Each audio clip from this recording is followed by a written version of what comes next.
ये मुद्दा आज देश के हर एक व्यक्ति के दिल का मुद्दा है, ईवीएम का मुद्दा, कि अगर सभी लोग ये देश के समझ चुके हैं कि मोदी जी, अमित शाह जी, आरएसएस और बीजेपी किसी भी वोटर की कोई भी चिंता क्यों नहीं करते, क्योंकि उन्हें पता है किसी भी देश के नागरिक की उन्हें ज़रूरत ही नहीं है, वोट के लिए तो खास तौर पे ज़रूरत नहीं है, उन्हें ईवीएम के माध्यम से चुनाव जीतना है।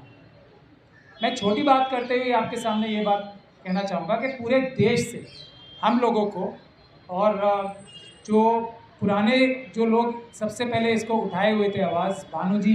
हो गए और मेचराम जी हो गए और उदित राज जी हो गए, ये जो हम सब लोगों ने, टीसी कपिल साहब हो गए, गौतम साहब हो गए, जो ईवीएम का मुद्दा बहुत सालों से उठा रखा था। ये 3 चुनाव जो अभी मध्य प्रदेश, छत्तीसगढ़ और राजस्थान में कांग्रेस हारी, और ये कांग्रेस की बात नहीं है, तब पूरे देश से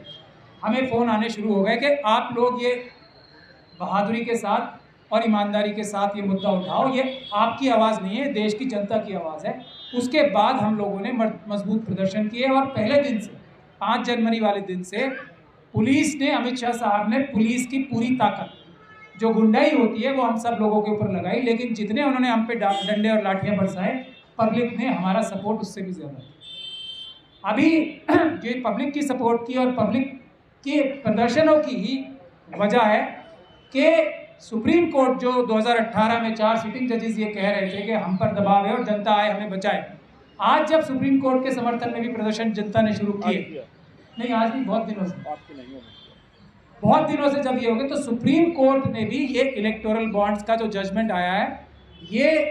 पूरे देश की सबसे बड़ी अदालत, जनता के हौसले से हम लोग ये समझते हैं, हम सुप्रीम कोर्ट में ज़्यादा रहते हैं, तो उससे सुप्रीम कोर्ट ने ये ऐतिहासिक फैसला दिया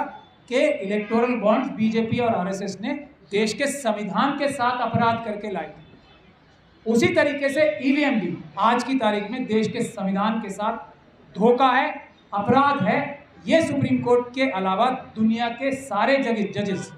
इस बात को कह चुके हैं। ये बात भी मैं वकील होने की हैसियत से बता रहा हूँ, जिस भी कॉन्स्टिट्यूशन कोर्ट में